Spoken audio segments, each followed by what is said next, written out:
তফসিল ঘোষণার পরে আইন শৃঙ্খলার সকল দায়িত্ব ইলেকশন কমিশনারের। একটা ট্রান্সফার করতে পর্যন্ত ইলেকশন কমিশনারের পারমিশন লাগে। কোন ইলেকশন কমিশনারকে আমরা মাঠে দেখি নাই। এই নির্বাচন যদি সঠিকভাবে না হয় তাহলে আমাদের জন্য একটা ভয়াবহ ভবিষ্যৎ অপেক্ষা করছে। দলীয় ভাবধারার যে প্রশাসন তৈরি হয়েছে গত 16 বছরের ফ্যাসিস্ট আমলে, সেই দলীয় ভাবধারার প্রশাসন কি ইউনিশ সরকার মুক্ত করতে পেরেছেন?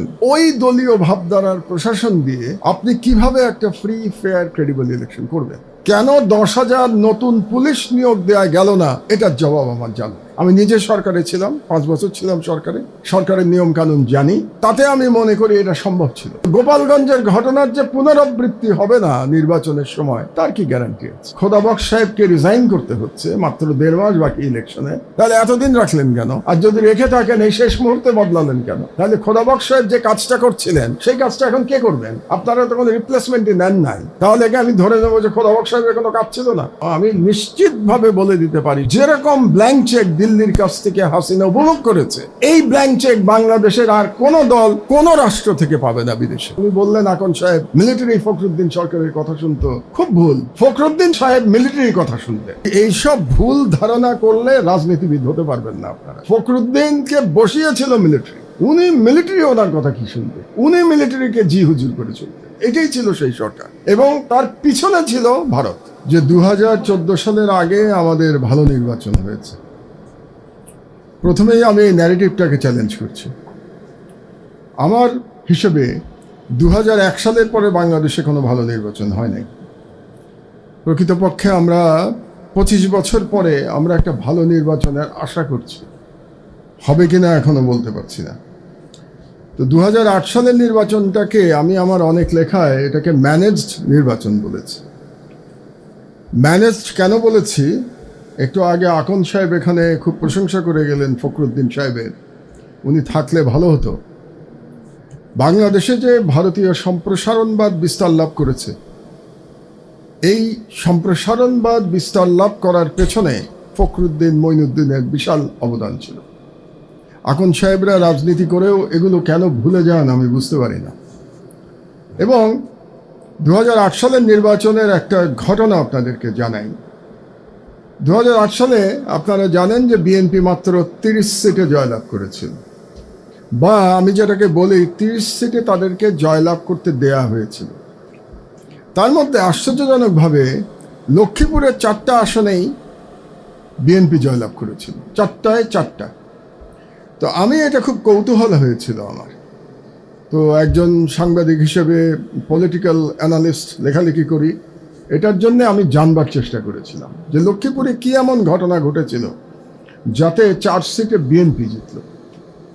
তো সেখানকার একজন এমপি, ইচ্ছে করে নাম বলছি না কারণ তার সমস্যা হতে পারে, তার সাথে আমি একদিন দীর্ঘ আলোচনা করলাম এবং শুনলাম যে নির্বাচনের সপ্তাহখানেক আগে পর্যন্ত সেখানে যে সেনাবাহিনীর দায়িত্বে ছিল সেই সময় একজন ব্রিগেডিয়ার সাহেব সম্ভবত ছিলেন, তিনি সমস্ত বিএনপি পন্থী চেয়ারম্যানদের অ্যারেস্ট করার নির্দেশ দিয়েছিলেন এবং বেশ কিছু অ্যারেস্ট হয়েছিলেন এবং বাকিরা পালিয়ে গেছিলেন।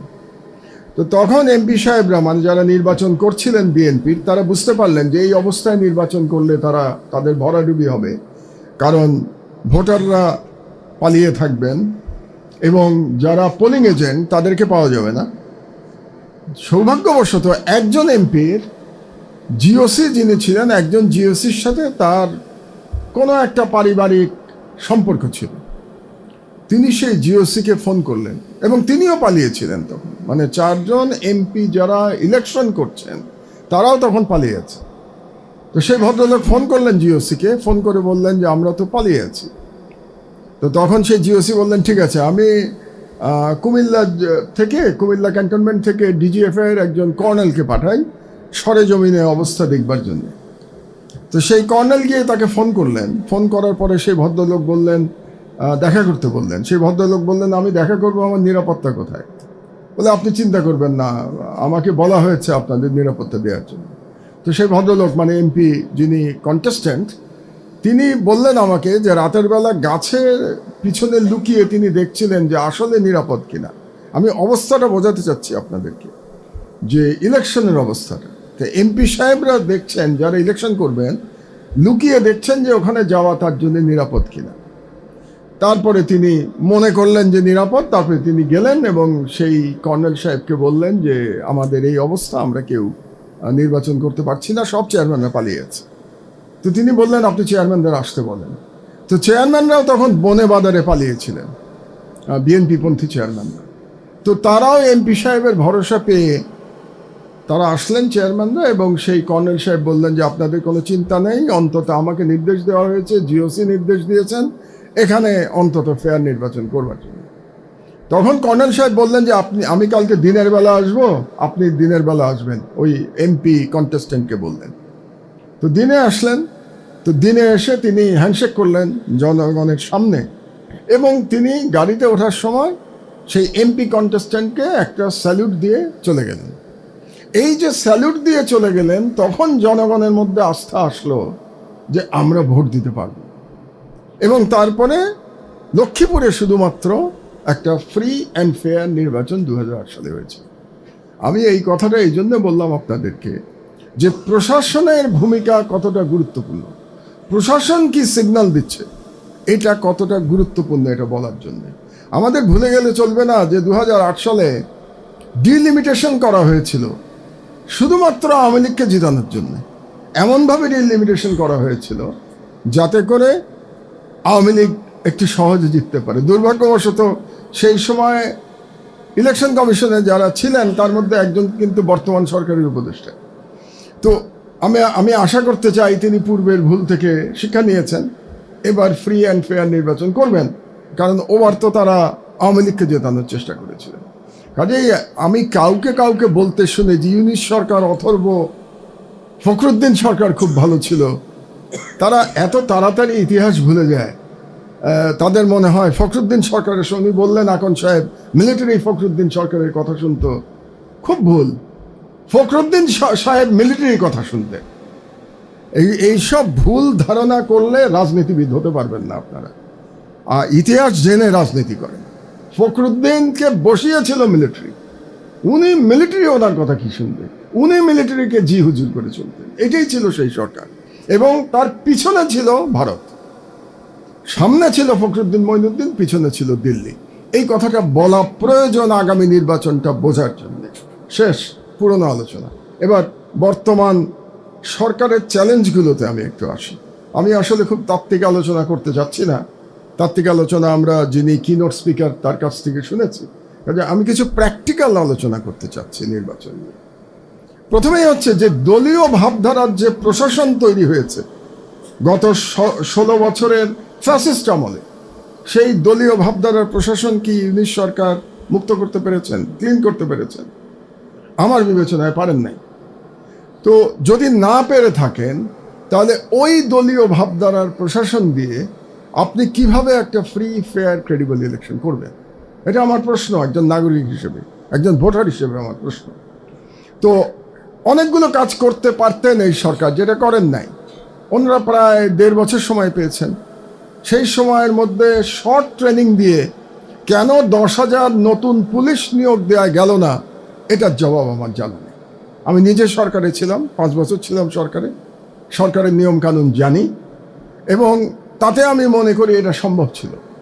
একটা শর্ট ট্রেনিং দিয়ে 10,000 পুলিশ কনস্টেবল এবং এসআই পর্যন্ত নেওয়া সম্ভব ছিল। হয়তো অ্যাসিস্ট্যান্ট কমিশনার করা যেত না, স্পেশাল অ্যাসিস্ট্যান্ট কমিশনার করা হয়তো ডিফিকাল্ট হতো, কিন্তু এসআই পর্যন্ত নিয়োগ না দেওয়ার কোনো কারণ আমি দেখি না। এবং তা যদি পেতাম, আমি যদি পুলিশ নিয়োগ দিতে পারতাম, সেখানে হয়তো অনেক জুলাই যোদ্ধারা যোগদান করতেন, এবং সেই প্রশাসন তারা ওন করত এই জুলাই বিপ্লবটাকে, এবং এই বিপ্লবকে যেহেতু তারা ওন করত, সেই কারণে তারা একটা ক্রেডিবল ইলেকশনের জন্য কাজ করত।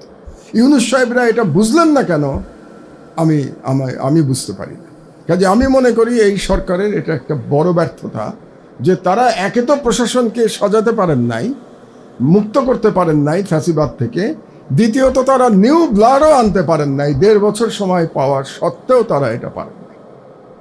2 নম্বরে আমি আসি, দ্বিতীয় চ্যালেঞ্জ, আওয়ামী সন্ত্রাসী বাহিনী। আওয়ামী সন্ত্রাসী বাহিনী তো আমরা দেখতে পাচ্ছি। আমাদের হাদিকে টার্গেট কিলিং কে করলো? যে গুলি করলো সে তো আওয়ামী সন্ত্রাসী বাহিনীর একজন। বুলেটটা তো, পিস্তলটা তো তার কাছে,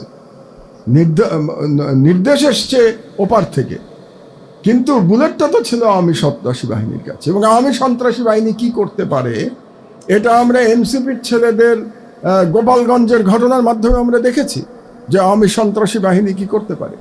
তো গোপালগঞ্জের ঘটনার যে পুনরাবৃত্তি হবে না নির্বাচনের সময়, তার কি গ্যারান্টি আছে? তো সুতরাং এই আওয়ামী সন্ত্রাসী বাহিনীকে কিভাবে ট্যাকেল করবে এই সরকার, তার কোনো প্ল্যান আছে কিনা আমার তো সন্দেহ হয়। কারণ এই সরকারের শেষের দিকে এসে, একেবারে শেষে এসে, হাদির মতো একজন ভবিষ্যৎ নেতা বাংলাদেশের, তাকে প্রাণ হারাতে হলো আততায়ীর গুলিতে।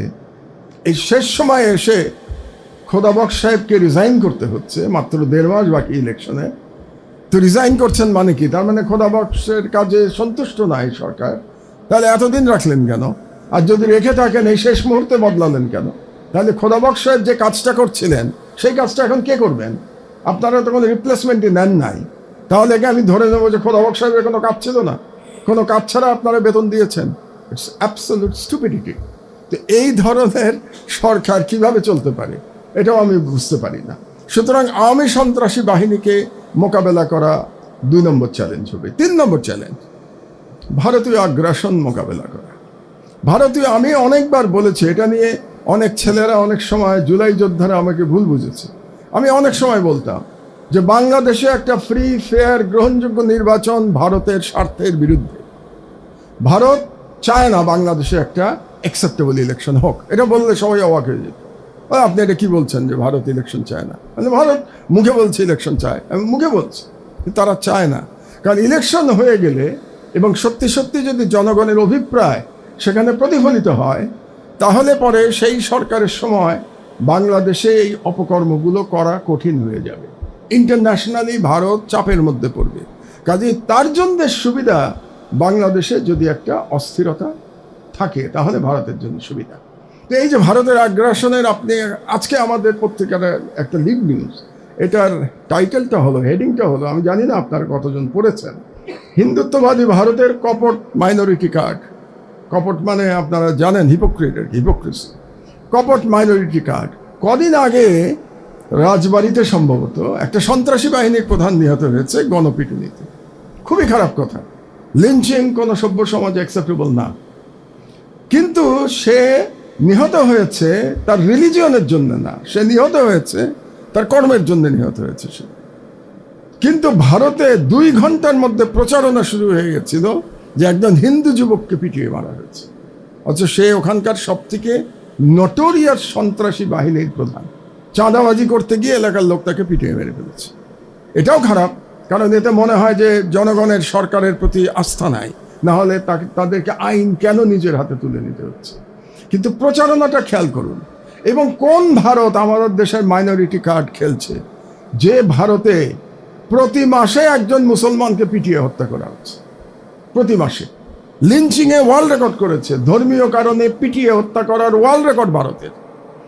যে ভারত এই খ্রিস্টানদের সবচেয়ে বড় উৎসব বড়দিনের আগের দিন সান্তা ক্লজ সব মেরে পিটিয়ে দিয়েছে, ওদের সমস্ত জিনিস ভেঙে চুরমার করে দিয়েছে, সেই ভারত বাংলাদেশকে মাইনরিটি প্রোটেকশনের জ্ঞান দেয়। এর থেকে হিপোক্রেসি আর কি হতে পারে? কোন মরাল রাইট আছে ভারতের বাংলাদেশের মাইনরিটি নিয়ে কথা বলতে? এগুলো আমাদের জোর করে বলা দরকার। সমস্যা হলো, আপনি দেখবেন যদি আপনারা পত্রিকা পড়েন, মুশকিল হলো পত্রিকা পড়া ছেড়ে দিয়েছেন আপনারা। পত্রিকা পড়লে দেখবেন যে এই যে ভারতের অপকর্মগুলো, এগুলো আমার দেশ ছাড়া অন্য কোনো পত্রিকায় প্রকাশিত হয় না। বাংলাদেশে কোনো পত্রিকায় পাবেন না। এই যে ভারতে যে মাইনরিটিদের উপরে যে আক্রমণ হচ্ছে, এটা পাবেন না। কারণ তাদের ন্যারেটিভ হচ্ছে ভারতীয় ন্যারেটিভকে এখানে প্রতিষ্ঠা করা।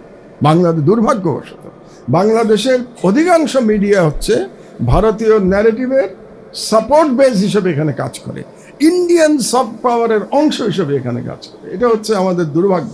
এখান থেকে মুক্তির উপায় আমি জানি না। সুতরাং আমাদের ভারতীয় আগ্রাসনের দিকে আমাদের নজর রাখতে হবে। আর 4 নম্বর হলো এই সরকারের অনভিজ্ঞতা। শুধু বয়স বাড়লে কি অভিজ্ঞতা বাড়ে? না। আর বয়স বাড়লে আমার মতো বোকাও তো হতে পারে, নির্বোধও হতে পারে আমার মতো, যে মানে লোকগুরু বুঝি না, নিজের স্বার্থ বুঝি না, সব সময় লড়াই করে যাচ্ছে, তো একটা বোকামি। তো বয়স বাড়াতেও আমার চরিত্রের কোনো পরিবর্তন হয়নি। কাজে বয়স বাড়লেই যে বুদ্ধি বাড়বে তার কোনো কারণ নাই।